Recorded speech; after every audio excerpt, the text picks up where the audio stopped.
Ang lupa sa Bukidnon ay tuyun at basag-basag. Parang bitak-bitak na puso ni Arvin habang pinagmamasdan ang gate ng dating planta ng goma kung saan siya 11 taon nang namasukan. Isang malalaking karatulang closed until further notice ang ipinaskil sa harap. Wala nang ingay ng makina, wala nang tawanan ng mga kasamahan, at higit sa lahat, wala nang trabaho. Anong balak mo ngayon, Arvin? Tanong ng matandang kasamahan niyang si Mang Eros habang nag-aayos ng mga gamit. Ilang linggo pa siguro rito, pero kailangan ko na ring umalis. May kailangan na akong gawin. Mahina niyang tugon habang iniiwas ang tingin sa dulo ng kalsadang palayo sa planta. Hindi yun simpleng desisyon. Naiwan sa kanilang maliit na bahay ang ina niyang si Aling Oding, matandang babae na may iniindang sakit sa puso at diabetes. Madalas na lang itong nakahiga at kailangang bantayan, pero wala na ring ibang pwedeng umako ng responsibilidad. Wala na silang kabuhayan at unti-unti na ring nauubos ang natitirang pera nila.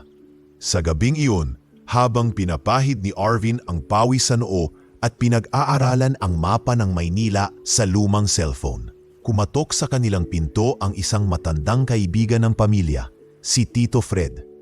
Dating nakasama rin ni Arvin sa planta at ngayoy naninirahan na sa Maynila bilang kargador sa pier. Arvin, kung gusto mo, may alam akong kumpanya sa Maynila na naghahanap ng delivery staff. Baka makanusot ka. Hindi kalakihan ng kita, pero siguradong may pasok araw-araw. Hindi na siya nagdalawang isip.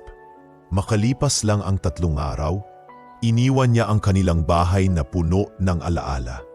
At iniwang muli ang kanyang ina na naiiyak habang kumakaway mula sa kanilang bintana. Mababalik ako. Dadalawin kita pag nakaluwag-luwag na. Pangako ko yan. Bulong ni Arvin habang tinatabingan ng alon ng ulan ang salamin ng bus. Pagdating sa Maynila, agad siyang sinalubong ng init ng lungsod. Hindi lang ng araw, kundi pati ng masikip na traffic, mausok na daan, at tanim na pagmamadali sa bawat tao.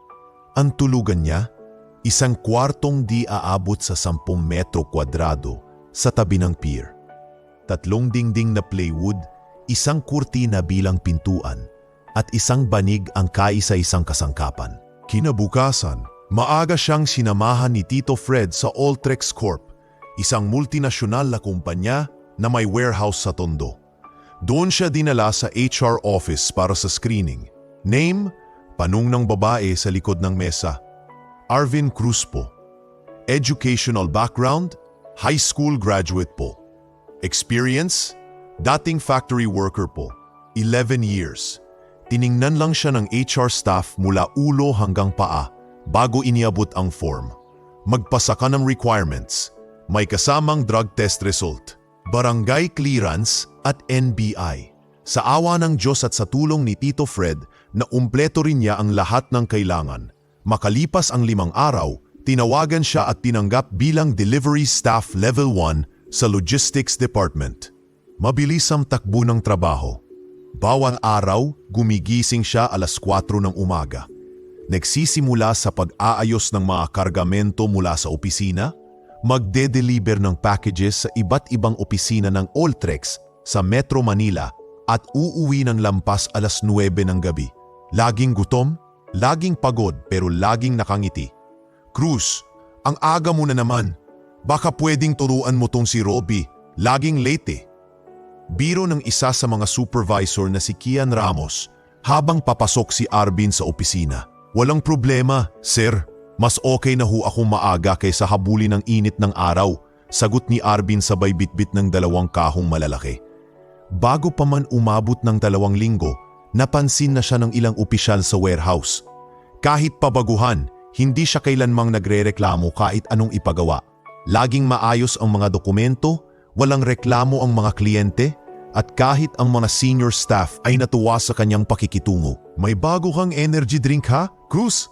Biro ni Mang Lando ang janitor na tumatambay sa likod ng warehouse.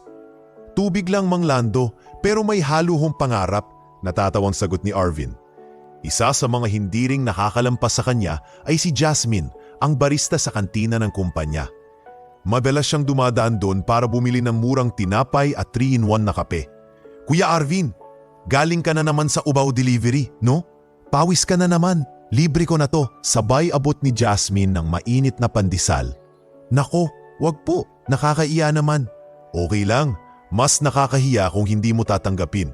Nakangiting sagot ng dalaga. Sa simpleng araw-araw, unti-unting naging tahanan para kay Arvin ang Maynila. Hindi man komportable, hindi man madali, pero puno ng pag-asa. Sa kabila ng mga kahirapan, nagsimula siyang muling maniwala na may lugar siya sa lungsod na minsan ay kinatatakutan niya. Ngunit hindi niya alam, sa likod ng ilang dingding ng kumpanya, may mga matang nagmamasid. At ang mundong iyon na tila tanggap na siya ay may mga sulok pa ring madilim at mapanlinlang. Lalo na sa katauhan ng HR manager na si Marla Inigo. Sa ngayon, hindi pa niya nararamdaman ang unos. Pero malapit na ang araw na susubok sa tibay ng kanyang pagkatao. Mula sa araw na nagsimula si Arvin sa Ultrex Corp, halos araw-araw ay siya na ang inuutusang maghatid ng mga supply sa kantina at opisina. Isa sa mga regular niyang dinadalhan ay si Jasmine, ang barista sa maliit na cafe area ng building na pinupuntahan ng karamihan sa mga empleyado sa tuwing break. Uy, Kuya Arvin, na-deliver mo na ba yung bagong batch ng creamer? Nakangiting bati ni Jasmine habang inaayos ang cup sa rack. Oo, Ma'am Jas. Nandito na po lahat, pati yung sachet ng brown sugar. Na-double check ko rin para siguradong walang kulang. Sagot ni Arvin habang inaayos ang kahon sa ilalim ng counter. Alam mo, ikaw lang ang delivery guy dito na nag-aabot ng resibo ng may ngiti. Yung iba, parang galit sa mundo. Ngumiti lang si Arvin at hindi agad sumagot. Hindi siya sanay na pinupuri. Lumangi siya sa lipunang kahit anong gawin mo, kulang pa rin. Pero kakaiba si Jasmine. May lambing at respeto sa pakikitungo. At minsan, nag-aabot pa ng kape para kay Arvin kahit alam nitong hindi ito bahagi ng trabaho niya. Sa kabilang banda, habang unti-unti siyang nagiging paborito ng ilang empleyado sa baba, may isang taong hindi kontento sa presensya niya sa gusali, si Marla Inigo, ang HR manager. Mula pa noong unang araw na nakita siya ni Marla sa orientation hall, tila ba may naaaninag na kaagad na pagkamuhi ang babae. Ang gitsura ni Arvin, maitim, payat, luma ang uniforme at halatang hindi tagalungsod, ay para bang tinik sa mata ng HR manager na laging nakadesigner na blazer at nagpapabango ng imported. Ang bagal ng taong yan, parang hindi bagay sa image ng kumpanya natin. Bulong ni Marla sa assistant niya matapos makita si Arvin na nakatayo sa labas ng elevator na may dalang delivery cart. Ma'am, mukhang bago pa lang po yata siya. Masipag naman, sabi ng mga supervisor.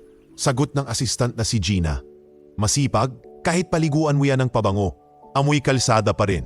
Hindi bagay ang amoy ng kalye sa aircon naming opisina. Sarkastikong sagot ni Marla habang nakangiting pilit. Isang araw, tinawag si Arvin sa HR office. Ang puso niya ay kumakabog. Hindi niya alam kung bakit. Pagpasok niya sa opisina, malamig ang aircon, ngunit mas malamig ang tingin ni Marla. Cruz, umupo ka. Sabay sabing walang tingin sa kanya. Opo, ma'am.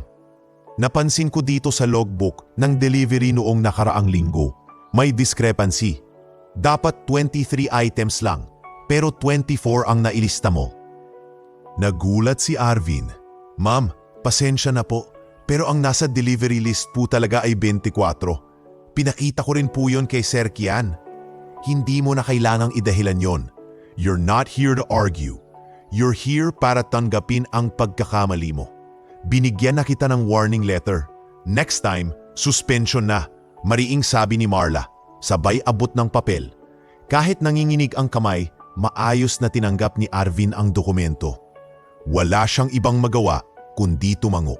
Paglabas niya ng opisina, nandoon si Gina, ang assistant ni Marla, na tila nais magsalita pero hindi makatingin ng diretso sa kanya. Makalipas ang ilang minuto, tumambay muna si Arvin sa gilid ng bodega. Doon siya pinuntahan ni Kian Ramos, ang kanyang supervisor, na halatang may alam na sa nangyari. Arvin, Okay ka lang ba? Tanong ni Kian, sabay abot ng malamig na tubig. Okay lang po sir. Nadagdagan lang po ng sulat ang bag ko. Pabirong sagot ni Arvin kahit halatang may sakit sa loob. Alam kong hindi mo kasalanan. Tiningnan ko yung delivery record at tama ka naman. Mukhang talagang sinasadya ka ni Ma'am Marla. Pero mag-ingat ka na lang muna.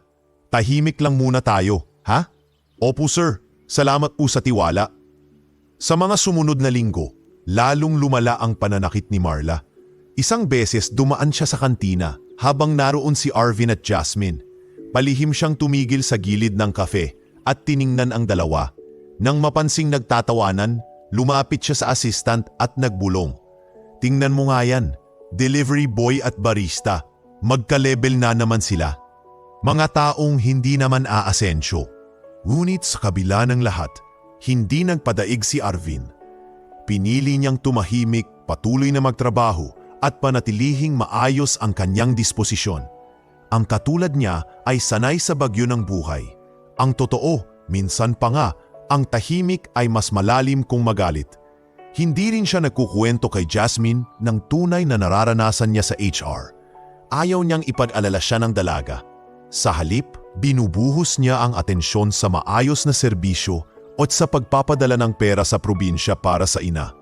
At habang abala siya sa pagbubuhat at paghahatid, hindi niya alam na may mga matang tahimik na sumusubaybay sa kanya.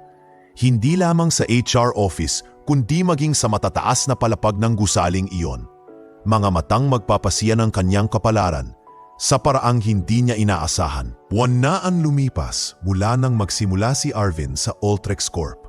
Sa kabila ng paulit-ulit na pangmamaliit ni Marla Inigo, patuloy lang siya sa trabaho. Bawat sweldo, halos kalahati ay ipinadadala agad niya sa Bukidnon, kung saan naghihintay ang kanyang inang si Aling Oding. May maintenance medication ito sa puso at sa high blood pressure. At sa totoo lang, halos wala nang natitira kay Arvin sa bawat cut-off. Pero hindi niya iyon iniinda. Sa isang gabing tahimik, habang nakaupo sa maliit niyang kwarto, tinawagan niya ang ina. Ma, okay lang po ba kayo dyan? Nabili niyo na po ba yung gamot? Tanong ni Arvin. Pilit na pinapakalma ang boses. Anak, wag mo na akong intindihin. Dito may utang ako sa tindahan kay Aling Petra. Nakakabili pa naman. Ikaw anak, ayos ka lang ba dyan? Sagot ni Aling Oding na pilit tinatago ang hingal. Napakagatlabi si Arvin. Wala siyang ibang hiling kundi ang mapagaan kahit papaano ang buhay ng kanyang ina. Kapag nakaipon-ipon ako, uuwi ako dyan. Dadalawin ko kayo ma. Konti na lang. Isang araw ng tag-ulan, habang dala ni Arvin ang mga padalang kape at dokumento papunta sa isang branch ng kumpanya sa Cubao, biglang bumuhos ang malakas na ulan. Wala siyang panangga kundi ang lumang jacket at plastic cover ng motor. Sa kalagitnaan ng biyahe, bigla na lang tumirik ang motor sa gitna ng baha sa Espanya. Hayop! Bulong niya habang tinutulak ang motor sa kabila ng kalsada, basang-basa at nilalamig. Hindi niya naipadala ang dokumento sa tamang oras. Pagbalik niya sa opisina kinabukasan, agad siyang pinatawag ni Gina, ang assistant ni Marla. Cruz, pinapatawag ka ni Ma'am Marla. Dala mo ba yung delivery report? Seryosong sabi nito. Tahimik na pumasok si Arvin sa opisina ng HR. Naroon si Marla, nakaupo sa swivel chair habang inaayos ang blazer niya na parang laging pupunta sa photoshoot. Cruz, panimula ni Marla. Alam mo ba kung gaano ka-importante ang time-sensitive delivery kahapon? Opo ma'am, pero nasiraan po ako sa baha. Tinulak ko na po yung motor, pero hindi na po talaga umandar. Mahinahong paliwanag ni Arvin. Nakakatawa, lahat may dahilan, lahat may palusot. So ibig mong sabihin, kasalanan pa ng ulan? Baka bukas sabihin mo, kasalanan ng hangin. Sarkastikong tugon ni Marla habang sinilyuhan ang isang memo at inabot sa kanya. Maliit na bagay lang sana ito kung hindi ka paulit-ulit na pumapalya. Magkaintindihan tayo, Cruz. Isa ka lang sa mga palit-paliting staff dito. Huwag kang masyadong kumapit sa trabahong to. Hindi sumagot si Arvin. Tinitigan lang niya ang papel na may pulang letra. Memo, failure to comply with time-bound delivery schedule. Kinabukasan, kahit masama ang pakiramdam, Pumasok pa rin siya.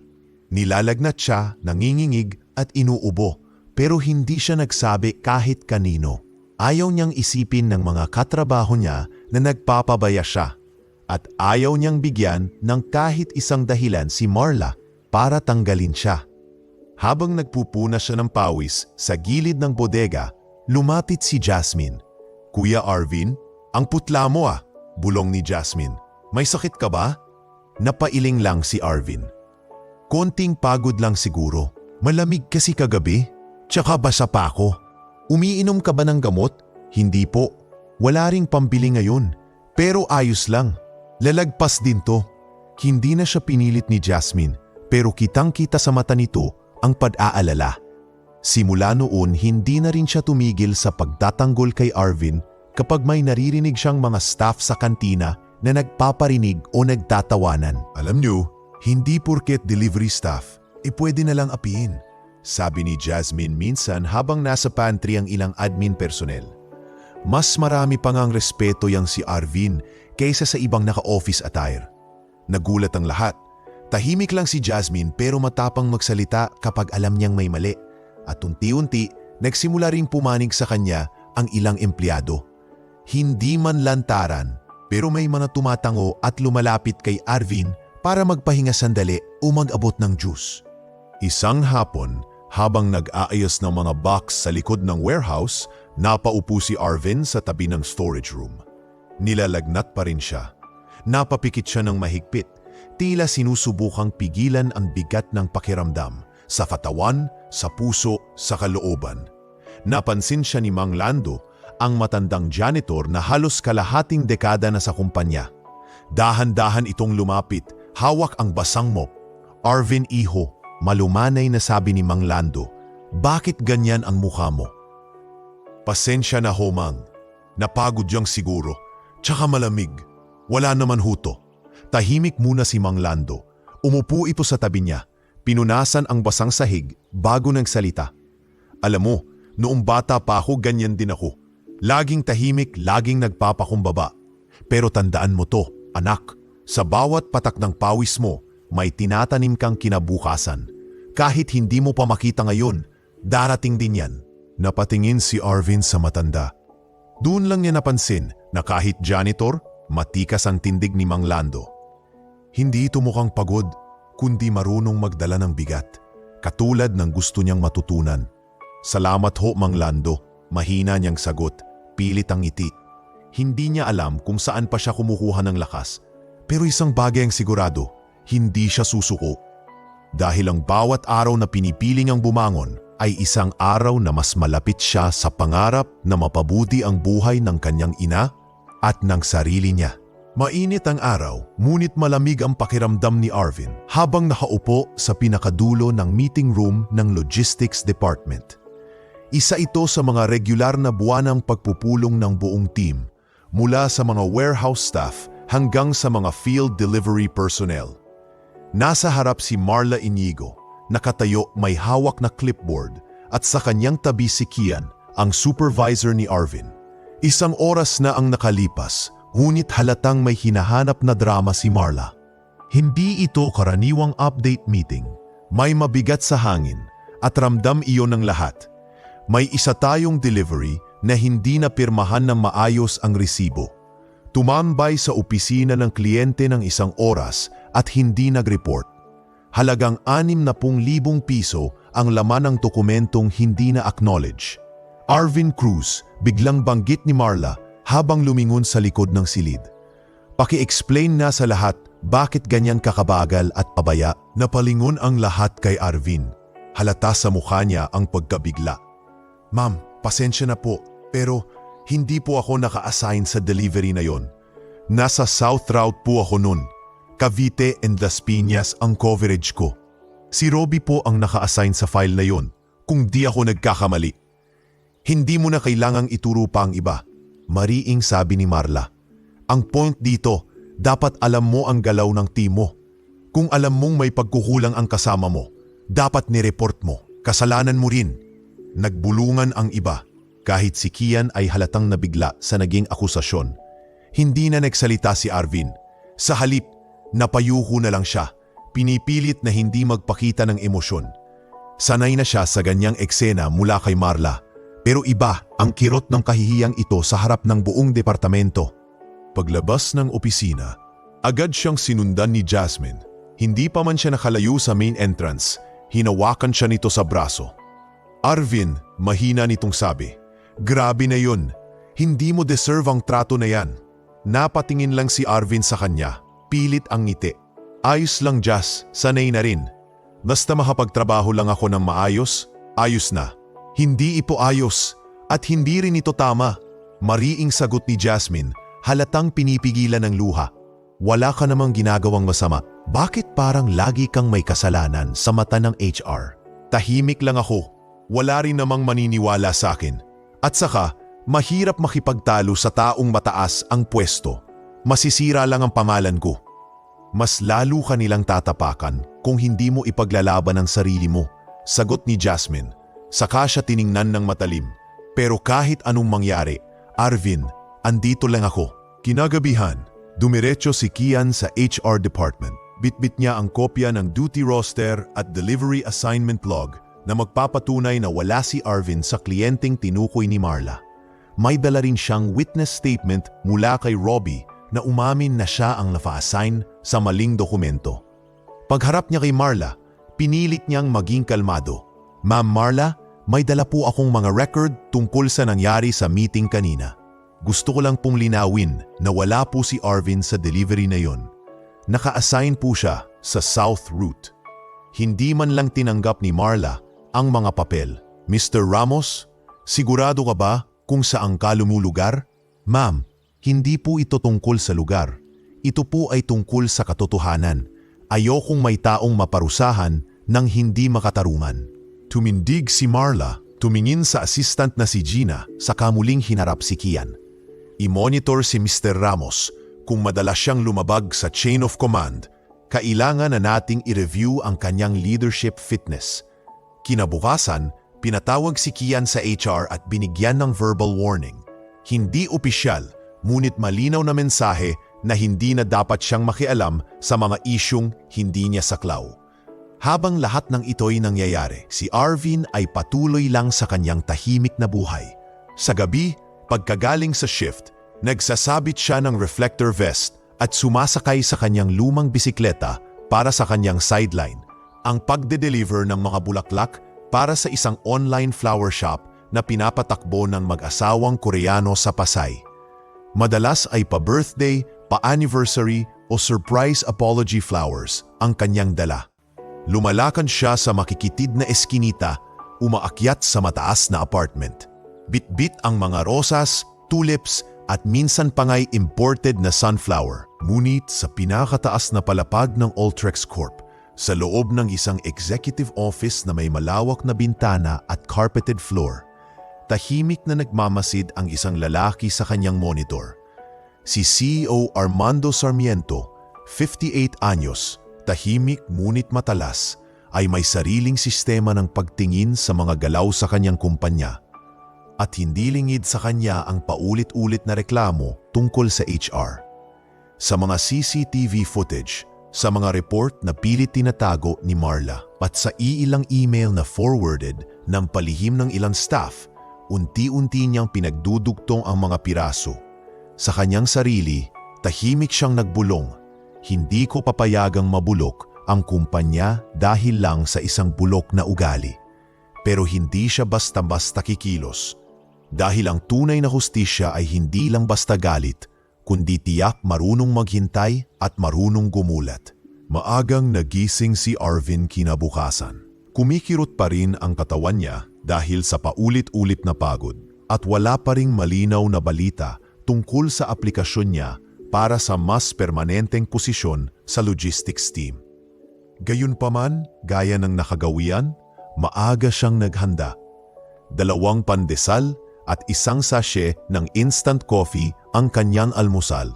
Tapos ay dali-daling lumabas, dala ang dokumentong ipapasa sa HR office, isang kontrata para sa bagong supplier na kailangang pirmahan ni Marla. Pababa siya ng hallway patungong HR wing, dala ang envelope at bitbit ang maingat na lakad. Ang koridor ay tahimik. Lamig ang simoy mula sa centralized aircon. May katahimikang tila nagbabadyang may mangyayari. Paglapit na sa intersection ng hallway, biglang bumukas ang pinto ng staff lounge. Lumabas si Marla Inigo. May hawak na cup ng mainit na kape. Halatang iritado habang may hawak ring tablet. Hindi inaasahan ni Arvin ang biglaang paglabas nito at nagkatagpo sila sa mismong gitna ng hallway. Nabangga ni Marla ang braso ni Arvin. Tumalsik ang ilang patak ng kape sa puting blouse niya. "Ay, pasensya na po ma'am," mabilis na sabi ni Arvin habang iniiwas ang mga papel na hawak. Tumigil si Marla, tiningnan ang sarili niyang damit. Saka tinitigan si Arvin na parang nakakita ng basurero sa hotel lobby. "Pasensya?" Bulalas ni Marla, itinaas ang tasa, sabay isinaboy ang natirang mainit na kape sa dibdib ni Arvin. Ganyan ang bagay sa mga tulad mong hampas lupa. Natigilan ang hallway. Tumahimik ang paligid. Ang ilang empleyado na galing pantry ay napatigil. May 3 o 4 na empleyado ang nakasaksi. Isang admin staff, isang IT personnel at si Jasmine na noon ay palabas mula sa elevator, dala ang tray na mga pastries. "Ma'am," sigaw ni Jasmine. "Ano pong ginagawa nyo?" Si Arvin, hawak ang dibdib, hindi gumalaw. Hindi siya umiyak, hindi rin siya sumigaw. Tumulo ang ilang patak ng kape mula sa polo niyang hindi pangapuyo mula sa ulan kagabi. Nanginginig ang kanyang kamay, pero mas matindi ang init ng kahihiyan kaysa sa kape. Tumitig si Marla kay Jasmine, sabay sabing, "Umiwas ka Jasmine, huwag kang makialam. Hindi mo alam ang buong kwento." "Ano pong kwento ang magbibigay katwiran sa ginawa niyo?" Nanginginig ang boses ni Jasmine, halatang naiiyak. Hindi hayop ang mga tao para buhusan ng mainit na inumin. Hindi po ito disiplina, ito'y pang-aalipusta. May isa pang staff na tila lalapit sana pero biglang umatras. Ang takot sa posisyon ni Marla ay nangingibabaw. Si Arvin, kahit basang-basa na ng kapet pawis, ay tahimik na tumayo at pinulot ang envelope na nalaglag. Isa-isa niyang inayos ang papel na basa sa gilid. "Pasensya na po ma'am. Hindi ko kayo nakita agad." Mahina niyang tugon. Hindi dahil sa takot, kundi dahil sa respeto na pilit pa rin niyang pinanghahawakan. "Hindi na kailangan umarte. Tumayo ka riyan at umalis. Sa susunod, mag-ingat kang humawak ng dokumento." Matalim na sabi ni Marla, saka humakbang papasok sa HR office. Pero bago pa siya makalayo, biglang bumukas ang pinto ng conference room malapit sa hallway. Mula roon, lumabas si CEO Armando Sarmiento, mahinahon. Ngunit may bigat ang bawat yapak. Kasama niya si Attorney Vea Rosquillo, ang legal counsel na kumpanya. Pareho nilang nakita ang nangyari, mula sa buhos ng kape hanggang sa pagtayo ni Arvin at sa pagtuton ni Jasmine. Sandali lang silang tahimik. Si Marla ay biglang napatigil sa paglalakad. Ramdam ang bigat ng presensya na nakakataas sa kanya. "Good morning, Sir Armando." Pilit na bati ni Marla. Pinipilit itago ang nerbiyos. Hindi siya pinansin ni Armando. Sa halip, lumapit ito kay Arvin. "Arvin, tama ba?" Mahinahong tanong ng CEO. "Opo, Sir Armando," sagot ni Arvin, bahagyang nanginginig ang boses. "Sugat ka ba? May paso ba?" tanong ni Attorney Vea habang sinusuri ang uniform niya. "Kaunting init lang po. Ayos lang po ako." "Tulungan mo siya, Jasmine," utos ni Armando. "Bigyan ng first aid. At magpahinga ka muna, Arvin. Ipapahatid kita to uwi. Ipagpahinga mo yan." "Opo, sir. Maraming salamat po." Tumalikod si Armando. Sa kanilapitan si Marla. Tahimik. Walang sigawan. Pero sa bawat hakbang ng CEO, parang unti-unting natutunaw ang anyo ni Marla. "Ma'am Marla," panimula ni Armando, "bukas ng alas 9 sa opisina ko. Bitbitin mo lahat ng report mo pati CCTV logs ng hallway na to." Biglang lumamig ang hallway. Kahit na sobrang init ng tensyon kanina. Habang papalabas si Arvin, inaakay ni Jasmine. Maraming mga mata ang tahimik na sumusunod sa kanila. Walang nagsalita pero ramdam ang bigat ng nasaksihan. Hindi lahat ng laban ay may katapat na sigaw. Minsan sapat na ang katahimikan ng hustisya at ang pag-usbong ng mga mata na hindi takot tumingin sa katotohanan. At habang dumaraan si Arvin, may ilang staff na palihim na tumamo sa kanya. Tila ba sinasabi, "Salamat." Para sa lahat ng hindi nakapagsalita, ang lalaking dating takot sa lungsod ay tila nagsisimulang maging muka ng isang bagay na matagal nang pinipigilan ng takot. Paggalang, kahit sa pinakamababa.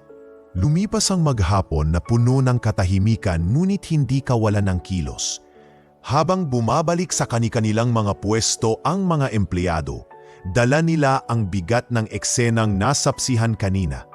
Ang hindi inaasahang pagbuhos ng mainit na kape, ang pananahimik ni Arvin, ang pagtindig ni Jasmine at higit sa lahat, ang presensya ni CEO Armando Sarmiento na sumaksi sa lahat ng iyon. Habang ang karamihan ay nagkakatinginan at nagbubulungan, nanatiling kalmado si Armando. Walang paninigaw, walang public scolding, ngunit ramdam ng lahat na may paparating. Isang alon na tahimik sa ibabaw, ngunit malalim ang daloy sa ilalim. Bandang 4:00 ng hapon, habang naghahanda ng umuwi ang karamihan, isang security personnel ang lumapit kay Arvin sa locker area. "Sir Arvin, pinapatawag po kayo ni CEO Armando. Sa rooftop daw po na yun na." Napahunot ang noo ni Arvin. Hindi niya alam kung bakit doon o kung anong ibig sabihin ng pagpupulong na iyon. Pero agad siyang nag-ayos ng sarili. Basang bahagi ng polo, medyo may marka pa ng kape. Pero pilit niyang itinuwid ang kwelyo at nilinis ang sapatos bago umakyat. Pagbukas niya ng pintuan ng rooftop, sinalubong siya ng malamig na ihip ng hangin. Sa gitna, nakatayo si Armando, nakatingin sa kalayuan ng lungsod na tila pinagmamasdan ang bilis ng mundo mula sa ligtas na distansya. "Arvin," tawag ni Armando nang mapansin siyang dumarating. "Salamat sa pagpunta." "Sir, magandang hapon po." Magalang na bati ni Arvin. "Lumapit ka, maupo ka rito." Sabay turo sa mahabang upuang bato sa gilid ng rooftop garden. Tahimik silang naupo, walang ibang ingay kundi ang ihip ng hangin at ang tunog ng mga ibong naliligaw sa hapon. "Alam mo bang ilang buwan na kitang pinagmamasdan?" Panimula ni Armando. Nagulat si Arvin. "Sir? Oo, hindi dahil sa kasalanan, kundi dahil sa kabutihan.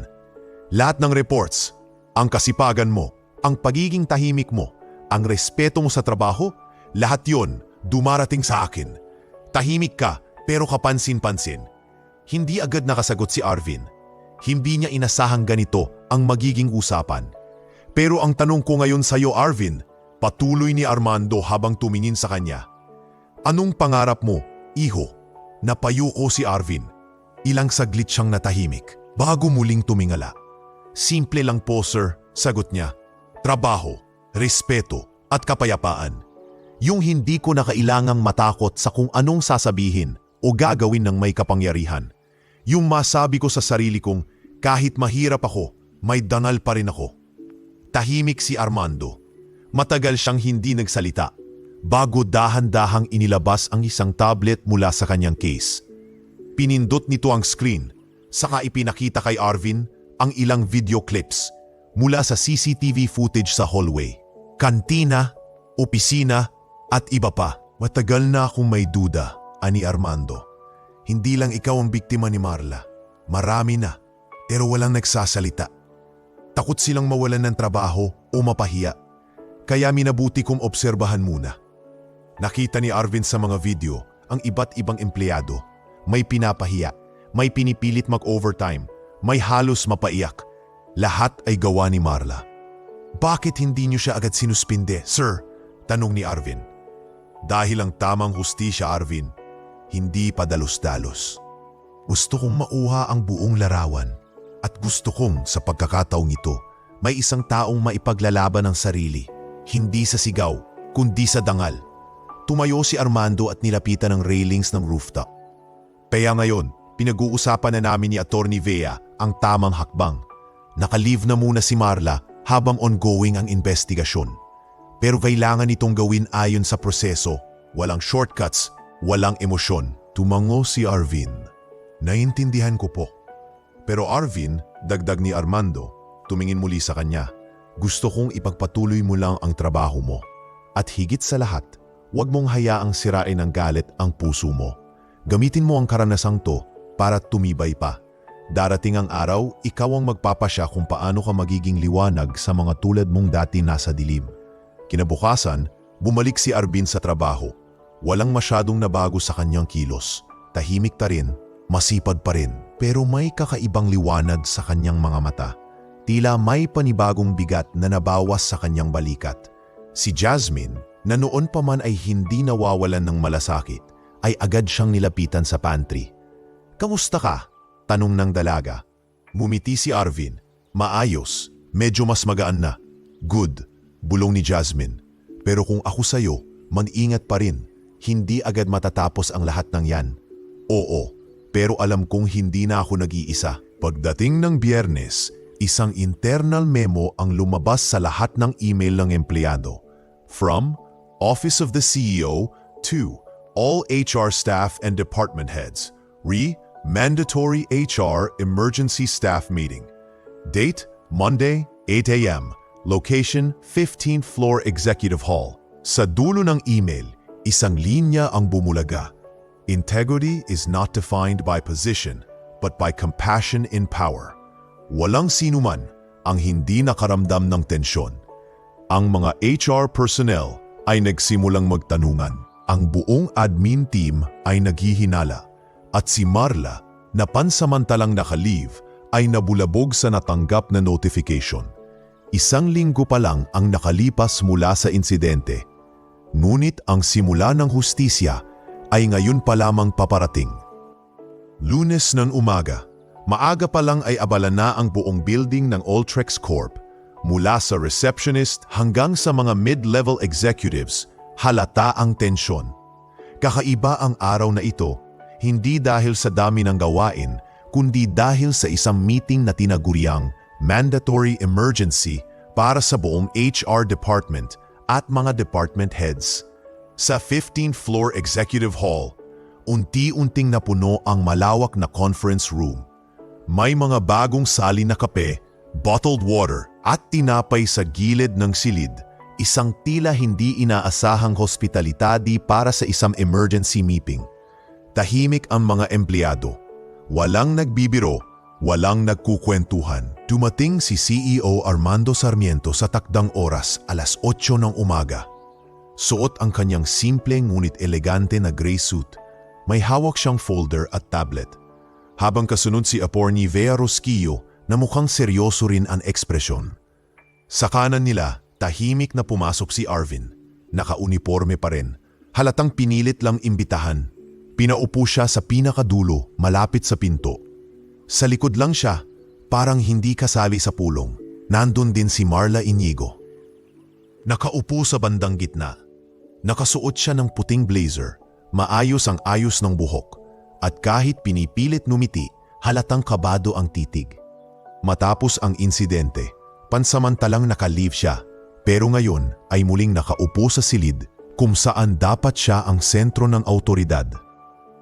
Tumayo si Armando sa gitna. Tahimik ang lahat. "Magandang umaga," panimula niya. Malamig ngunit buo ang tinig. "Nagpasalamat ako sa pagdalo ninyong lahat, lalo na't hindi ito regular na pulong. Pero ngayong araw, gusto kong magbalik tanaw, hindi sa sales, hindi sa performance, kundi sa isa sa pinakamahalagang haligi ng kumpanya, ang respeto." Nagtinginan ang lahat. Matagal na tayong umuusad bilang isang institusyon. May mga award, may mga rekognisyon. Ngunit tanong ko sa inyo, ano ang silbi ng lahat ng iyon kung mismong mga empleyado natin ay hindi ligtas sa loob ng 4 na pader ng ating mga opisina? Naramdaman ng lahat ang bigat ng tanong. Nag-slide siya ng ilang files sa tablet, sabay tinapik ito. Sa likod, nagbukas ang projector. Lumabas sa screen ang ilang mga screenshots ng CCTV footage, mga eksenang tahimik pero matindi.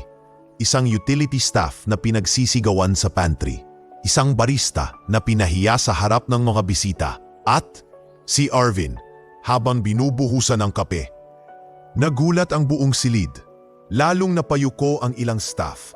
Si Marla ay hindi na makatingin ng diretso. Ang lahat ng ito ay hindi kwento lang. Ito ay dokumentado, sinadya, inulit, pinabayaan. Lahat ng pang-aabusong ito ay matagal ko nang sinusubaybayan at sa tulong ng ilang matapang na empleyado at sa katahimikan ng isang lalaki na nanatiling tapat sa trabaho sa kabila ng lahat, nakumpleto ko ang larawan. Tinuro ni Armando ang screen. Lumabas ang larawan ni Arvin habang bitbit ang bisikleta sa ulan. Ang lalaking ito, hindi man executive, hindi man graduate ng prestigyosong paaralan, ay araw-araw na nagpapakumbaba, nagtatrabaho ng tapat, at hindi kailanman lumaban pabalik kahit inaapak-apakan. Ang mga ganitong tao ang tunay na haligi ng kumpanyang ito. Tahimik si Arvin, hindi siya makatingin, hindi siya sanay na purihin, lalong hindi siya sanay na marinig sa gitna ng mga nakasuit at may titulong manager sa kanilang ID. Maraming tao ang marunong magdala ng sarili sa salamin pero hindi marunong dalhin ang kapwa-tao sa dignidad, patuloy ni Armando. At minsan, ang tunay na profesional ay hindi laging nakasuot ng blazer. Lumipat ang tingin ni Armando kay Marla. Marla Inigo, mahinahong sabi niya, "Ilang beses ka naming binigyan ng pagkakataon.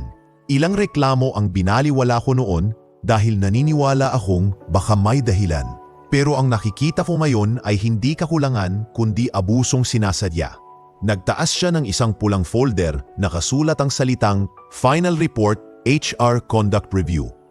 Base sa ebidensya, sa testimonya ng mga empleyado at sa personal kong obserbasyon, hindi ka nakarapat-dapat manatili sa pwesto mo. Napakunot ang noo ni Marla.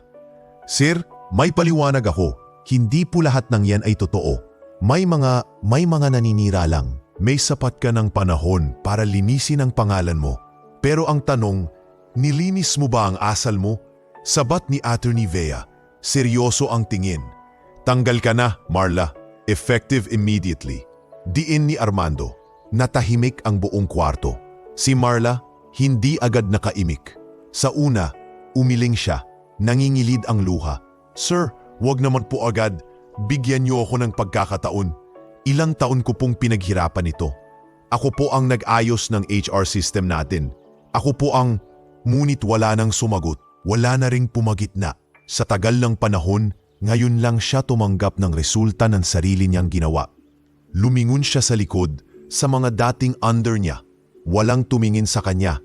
Wala ring bumati. Nasa gilid si Arvin, tahimik lang, nakatingin sa lamesa. Tuluyang napaiyak si Marla. Napaupo siya sa upuan, halos mapaluhod, at doon siya umiyak. Hindi lang dahil sa pagkakatanggal, kundi sa panahong akala niyang siya lang ang may hawak ng kapangyarihan. Pero ngayong alam niyang wala na siyang hawak kahit respeto. Lumabas si Armando, sabay sabi sa lahat. Ang posisyon ay hindi lisensya para manakit. At ang respeto ay hindi ibinibigay sa taas ng ranggo, kundi sa taas ng pagtingin sa kapwa. Simula ngayon, gusto kong malaman ng lahat. Ang Alltrex ay hindi tahanan ng karahasan, kundi ng pagkakapatiran. Tumayo si Arvin, tahimik. Hindi siyang umingiti. Pero sa loob-loob niya, naramdaman niyang ang bawat pagtitiis ay may dahilan. Na ang katahimikan ay may lakas. At sa wakas, may hustisya ring dumarating kahit gaano man ito katagal. Ilang araw matapos ang kontrobersyal na HR meeting, unti-unting bumalik sa normal ang takbo ng trabaho sa Alltrex Corp. Ngunit may halatang pagbabago sa himig ng paligid.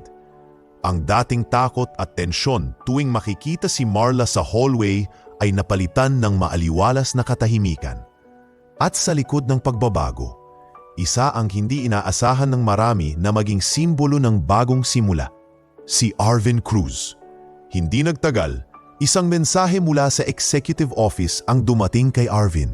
Ipinapatawag siya ni CEO Armando Sarmiento para sa isang one-on-one meeting.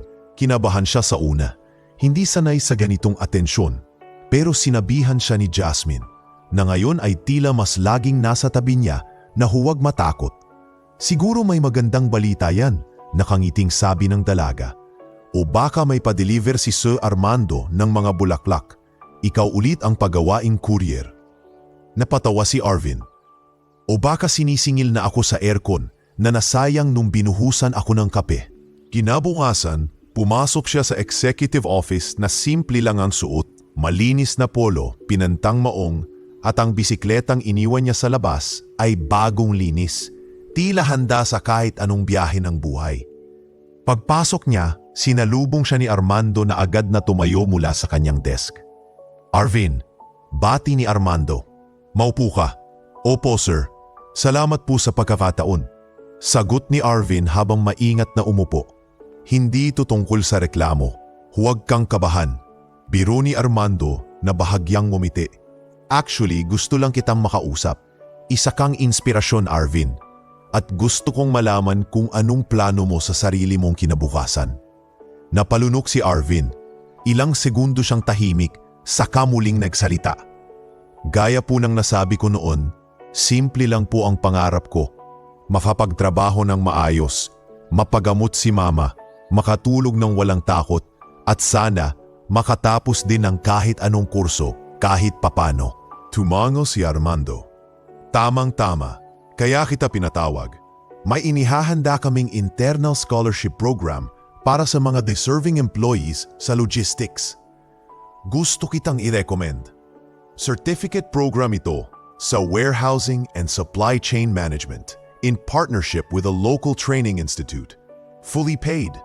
Mag-aaral ka ng part-time habang nagtatrabaho. Hindi makapaniwala si Arvin. Sir, ako po? Oo, ikaw. At kung pumayag ka, may nakausap na rin akong department heads. Si Kian. For example, may alok na rin.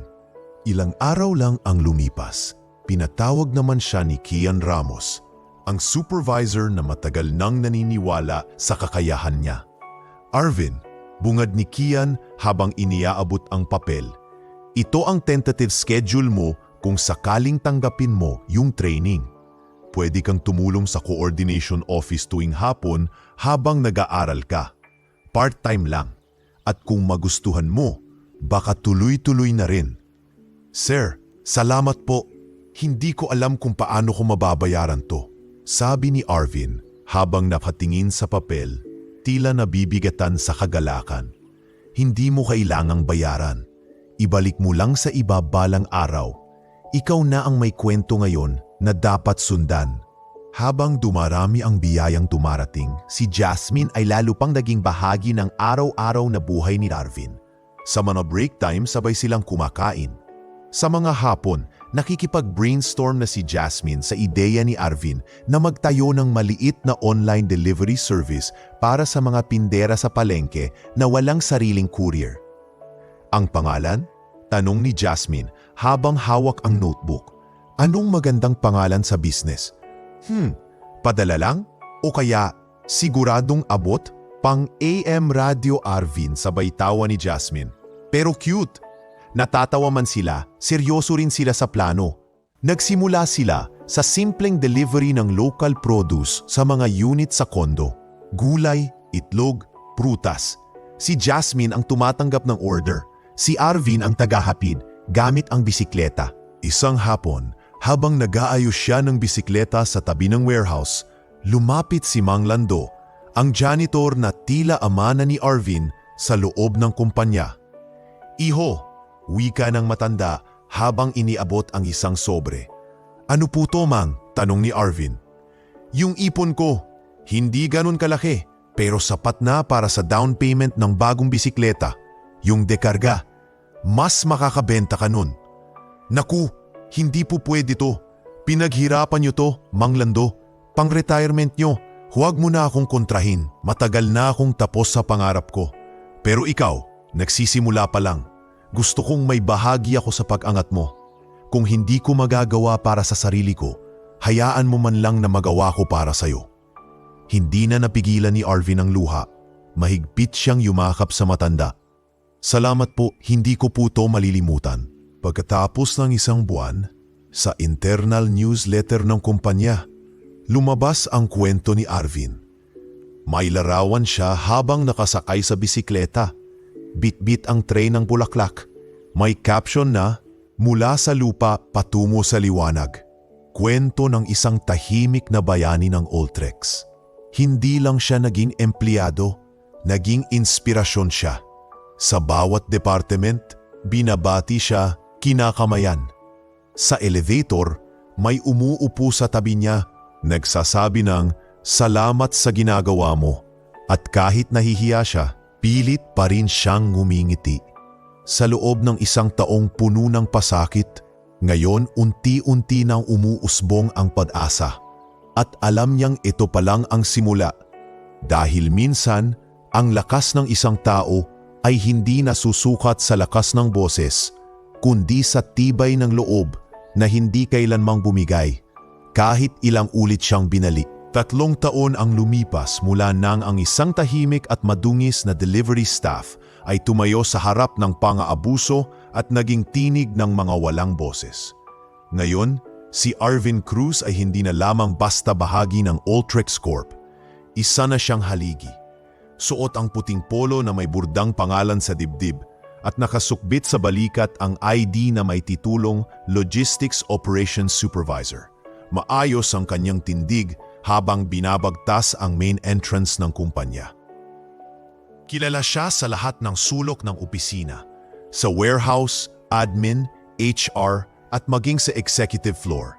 Ngunit higit sa lahat, minamahal siya hindi dahil sa kanyang bagong ranggo, kundi sa respeto na ipinunla niya sa bawat kilos, salita at pagpapakumbaba. Good morning, Sir Arvin. Bati ng bagong staff na si RJ habang sinasalubong siya sa lobby. Sir agad? Nakangiting sagot ni Arvin. Arvin lang pare, pareho lang tayong nagtatrabaho dito. Sa mga panahong lumipas, hindi kailanman naging dahilan ang promosyon para umangat ang ulo ni Arvin.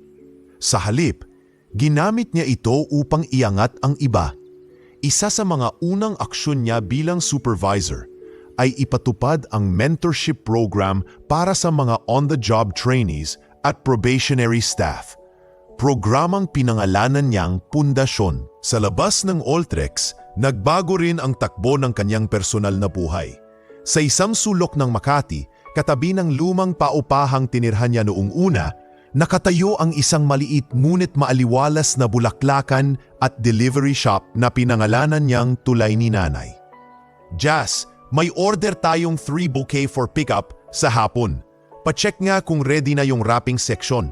Tawag ni Arvin habang inaayos ang delivery schedule sa tablet. On it, sagot ni Jasmine. Abala sa likod ng counter habang sinusuotan ng ribbon ang isa sa mga bouquet. Matapos ang mahabang taon ng pagkakaibigan, pagtutulungan at pag-unawa sa isa't isa, naging opisyal ang kanilang relasyon. Naging katuwang niya si Jasmine, hindi lang sa negosyo, kundi sa pang-araw-araw na laban. Hindi man marangya ang kanilang buhay, pero ang pundasyon ng kanilang pagsasama ay matibay. Pareho silang lumaban, parehong hindi bumitaw. Sa 2nd taon ng kanilang shop, dinala na rin ni Arvin sa Maynila ang kanyang inang si Aling Uding na ngayon ay mas matatag na ang kalagayan. Dati, panay ang reklamo ng katawan at sakit ng ulo sa stress ng bukid. Ngayon, araw-araw na siyang nanonood sa veranda habang may hawak na baso ng salabat. Pinagmamasdan ang mga batang nagbibisikleta sa kalye. Arvin, anak, tawag ni Aling Uding isang gabi habang sabay silang kumakain. Hindi ko naisip na mararating mo to. Dati, araw-araw kitang ipinagdarasal na huwag mawalan ng lakas ng loob. Ngayon, ako na ang palaging natatawat, napapaiyak sa tuwa. Ma, hindi ko po mararating to kung hindi kayo ang nanay ko, sagot ni Arvin habang pinisil ang kamay ng ina. Kaya po Tulay ni Nanay ang pangalan ng shop, kasi kayo ang naging tulay ko papunta sa buhay na to. Sa 3rd anibersaryo ng relasyon nila ni Jasmine, nagplano si Arvin ng isang bagay na higit pa sa selebrasyon. Isang pagbibigay pabalik sa mga taong dati ay katulad niyang tahimik, takot at walang tinig. Sa tulong ng HR at Training Department ng Ultrex, nag-organisa siya ng seminar na pinamagatang Respeto, hindi nakasulat sa ranggo. Dinaluhan ito ng lahat, mula sa janitor, admin staff, logistics drivers, hanggang sa mga junior executives. Walang VIP. Walang reserved seats, pantay-pantay. Tumayo si Arvin sa entablado. Suot pa rin ang kanyang simpleng polo at maong. Bago po ako naging supervisor, naging tagabitbit ako ng mga kahon. Nabuhusan ng kape, napahiya. Pero kahit kailan hindi ko hinayaang mawala ang sarili kong dangal. Tahimik ang silid.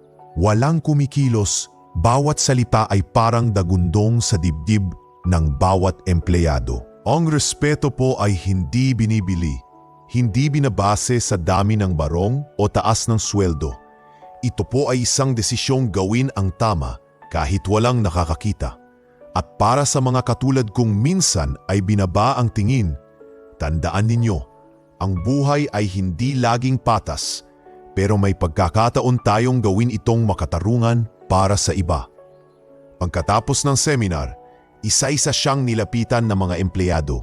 Sir Arvin, salamat sa seminar. Dati po ako'y takot magsalita, pero ngayon parang may lakas na akong ipaglaban ang sarili ko. Salamat po. Ang ganda ng kwento nyo. Parang gusto ko na ring sumubok ng bagong direksyon. At habang lumalalim ang gabi, sa labas ng event hall, hawak ni Arvin ang kamay ni Jasmine. Tahimik silang nakatingin sa langit ng lungsod. May liwanag mula sa ilaw ng gusali. At ang himig ng lungsod ay parang awit ng bagong simula. 3 years, Jas. Bulong ni Arvin. Ang bilis. Oo, pero parang kahapon lang. Bumibili pa lang ako sa kantina. Tapos biglang may nahulog na kutsara sa likod ko. Nakatayo ka ron, basang-basa. Napangiti si Arvin. Hindi lang kutsara ang nahulog noon, pati puso ko. Tumawa si Jasmine sa kamarahang isinandal ang ulo sa balikat ni Arvin. Minsan, ang hustisya ay dumarating sa katahimikan. Minsan, ang pag-ibig ay sumisibol sa mga lugar na puno ng sugat. At minsan, ang isang delivery boy sa kanyang sariling paglalakbay ay nagiging mensahero ng pag-asa para sa mas marami pang nawalan ng tinig. At sa bawat pag-ikot ng kanyang bisikleta, sa bawat bulaklak na iniaabot niya sa mga kamay ng mga naghihintay, dala pa rin niya ang pangarap na nagsimula sa lupa at ngayon ay humahampas na sa ulap. Mainit ang ilaw sa ballroom ng Grand Harmonia Hotel. May mga puting kurtina, gintong dekorasyon at malalaking screen sa magkabilang gilid ng entablado. Sa bawat mesa ay may name tag ng mga kilalang kumpanya sa lungsod. Nagsisidatingan ang mga executive, media representatives at piling empleyado mula sa iba't ibang sektor ng industriya. Sa harap ng lahat ng iyon, nakaupo si Arvin Cruz, maayos ang suot na barong, bahagyang kinakabahan habang hawak ang program booklet. Hindi pa rin siya sanay sa mga ganitong klaseng pagtitipon. Malayo ito sa warehouse, sa pawis at pagod, sa bisikletang kadalasang kasama niya sa gabi. Ngunit ngayong gabi, siya ang nasa sentro. The Dangal ng Manggagawa Award, isang taunang parangal mula sa Chamber of Commerce para sa mga manggagawang nagpakita ng integridad, sipag at inspirasyon sa kanilang larangan. Iminungkahi ang pangalan niya ng mismong Alltrex Corp at sa kabila ng dami ng mga nominado, siya ang pinili. Nasa unang mesa sa harap si CEO Armando Sarmiento, kasama sina Kian Ramos, Attorney Vea Rosquillo at Mang Lando, na ngayon ay nakasuot ng bagong polo at ngiting-ngiti habang nakaupo sa tabi ni Jasmine. Ngayon lang ako nagsuot ng ganyan kagandang damit, biro ni Mang Lando. Hindi ko nga alam kung ako ba ang ikakasal o ikaw, Arvin. Kung ako po yung ikakasal, kayo po yung flower boy, sagot ni Arvin sabay tawa. Pwede, basta wala nang buhos ng kape ha? Sabay tawa nilang lahat. Tinawag ng host ang pangalan niya. Umalingaw-ngaw sa loob ng silid. At ngayong gabi ang parangal na dangal ng manggagawa ay iginagawad kay Mr. Arvin Cruz ng Alltrex Corporation. Tumayo si Arvin. Bagamat sinanay siya ng buhay sa bigat ng trabaho, iba pa rin ang pakiramdam ng paglalakad patungo sa entablado na may libu-libong matang nakatingin sa'yo. Ilang sandali, tila bumagal ang oras. Ang bawat hakbang ay parang pagpapaalala ng lahat ng pinagdaanan niya. Ang pagkabasag ng pangarap, ang init ng kape sa dibdib, ang katahimikan ng pan-aapi, at ang liwanag ng unti-unting pagbangon, inabot sa kanya ng host ang kristal na tropeyo. May mga palakpakan, may mga ngiti mula sa mga estranghero, ngunit ang mas mahalaga ay ang mga matang puno ng luha sa unang hilera, kay Jasmine, kay Mang Lando, kay Kian, kay Atin Vea at kay Armando. Kinuha niya ang mikropono. Saglit siyang natahimik, pinakiramdaman ang kanyang dibdib. Magandang gabi po sa inyong lahat, panimula ni Arvin. Klaro ang boses kahit may kaba. Hindi po ako sanay sa ganitong lugar. Mas sanay po akong nagbibitbit ng kahon, sumasakay ng bisikleta at kumakain ng kanin sa tabi ng bodega. Pero heto po ako ngayon, hindi dahil sa laki ng sahod o taas ng posisyon, kundi dahil may mga taong naniwala na ang isang kagaya kong simpleng tao ay may karapat-dapat ding pakinggan. Nagkatinginan ng mga tao sa audience, tahimik, nakikinig. Hindi po ako galing sa maganda't mayaman, pero ako po'y may takdang halaga. May kumislot sa lalamunan ng marami, hindi dahil sa ganda ng barong ni Arvin, kundi sa bigat ng katotohanang binigkas niya, na kahit ang pinakakatahimik na manggagawa ay may halaga, may ambag, at may dangal. Ang tagumpay ko pong ito ay hindi lang para sa akin. Ito po ay para sa lahat ng nawala ng boses pero hindi nawala ng loob. Para sa lahat ng napahiya pero hindi nawala ng respeto sa sarili. Para sa mga tulad kong umaasa sa bawat araw na darating din ang hustisya, na may makikinig din, na may liwanag din sa dulo ng bawat gabi. Nagpalakpakan ang lahat. Si Jasmine ay tahimik na lumuluha, habang si Mang Lando ay walang tigil sa pag-yes gamit ang kamao. Si Kian ay tila nais tumayo, ngunit naghintay pa ng hudyat. Bumaba si Arvin mula sa entablado. Ngunit bago pa sa makabalik sa mesa, tumayo si CEO Armando, sabay sunod ni Kian, Attorney Vea at Mang Lando. Lahat ay pumalakpak, isang standing ovation. Hindi para sa taong mataas ang posisyon, kundi sa lalaking piniling maging marangal kahit sa gitna ng kahirapan. Sa huling bahagi ng gabi, habang pakonti na ang tao sa ballroom at papatayin na ang ilan sa mga ilaw, nilapitan siya ni Armando. Tahimik ang CEO, may dalang wine glass sa isang kamay at nakahawak sa balikat ni Arvin gamit ang isa. "Salamat Arvin," bulong niya. "Dahil sa iyo, naalala naming lahat kung ano ang tunay na halaga ng tao." "Sir," mahina ang sagot ni Arvin, "hindi ko po alam kung sapat ang mga ginawa ko." "Hindi mo kailangang gumawa ng malaki para maging mahalaga. Minsan, sapat na ang pagtindig. At ikaw, Arvin, tumindig ka sa panahon na halos lahat ay tiklop." Nagtinginan sila, isang kumpas ng respeto, isang pagpapatunay na ang halaga ng isang tao ay hindi sinusukat sa taas ng kinikita, kundi sa lalim ng prinsipyo. Kinabukasan, bumalik si Arvin sa warehouse ng Ultrex. Hindi siya nag-leave, hindi rin niya pinalitan ang routine niya. Sinalubong siya ng mga staff, lahat ay binati siya. "Boss Arvin," sigaw ng isa. "Pwede bang pa-picture? Pwede po ba kayong magbigay ng speech sa anniversary ng kumpanya?" Tanong ng isa pa. Ngumiti lang siya. "Mamaya na tayo mag-picture. Tapusin muna natin ang delivery ng batch 1. Biro niya. Nang gabing iyon, habang hinahatid niya si Jasmine pauwi, dumaan sila sa kanilang shop, ang tulay ni nanay. Naka-off na ang ilaw, pero nandun pa rin ang sign sa labas. "Parang kahapon lang to pininturahan," sabi ni Jasmine. "Oo, pero tingin ko hanggang bukas at sa mga susunod pang taon, dito pa rin tayo magsisimula." Hinawakan niya ang kamay ni Jasmine. "Simula pa lang to, Jas. Pero ngayon, alam ko na kahit saan pa ako dalhin ng mundo, hindi ko kailanmang kakalimutan kung saan ako unang tumayo." At sa gabing yon, sa ilalim ng ilaw ng kalsada at ng mga bituin sa ibabaw ng lungsod, ang dating delivery staff ay tahimik na ngumiti. Hindi dahil sa tropeyo, kundi dahil sa tinig na sa wakas ay pinili ng marinig. Wakas, sa isang mundong madalas masyadong abala para pansinin ang mga nasa likuran, May mga taong tahimik lang ang kilos, ngunit malalim ang bakas na iniiwan. Si Arvin Cruz ay isa sa kanila. Isang simpleng delivery staff na hindi kailanmang sumigaw para mapansin. Pero naging tinig ng daan-daang manggagawang minsang piniling manahimik. Sa bawat buhat ng kahon, sa bawat tahimik na pagtanggap ng memo, sa bawat pawis na ipinuna sa noo, unti-unti niyang itinayo ang sarili niyang dangal. Hindi niya pinangarap ang karangyaan.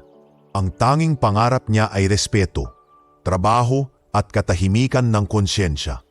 At sa kanyang paglalakbay, napatunayan niyang hindi hadlang ang kahirapan sa tagumpay. At higit sa lahat, hindi hadlang ang katahimikan sa pagiging makapangyarihan. Ang kanyang kwento ay paalala na ang tunay na halaga ng isang tao ay hindi nasusukat sa unipormeng suot o sa titulong dala, kundi sa paninindigan, kabutihan at kakayahang magbigay liwanag kahit sa pinakamadilim na sulok ng lipunan. At ngayon, habang patuloy ang ikot ng mundo, ang pangalan ni Arvin Cruz ay hindi na lang basta pangalan sa logbook, kundi isang sagisag ng pag-asa, ng dignidad, at ng paninindigang hindi kailanmang binura ng pang-api. Dahil minsan, ang dating binuhusan ng kape ay siya ring magiging dahilan kung bakit natuto ang lahat kung paano ibuhos ang respeto.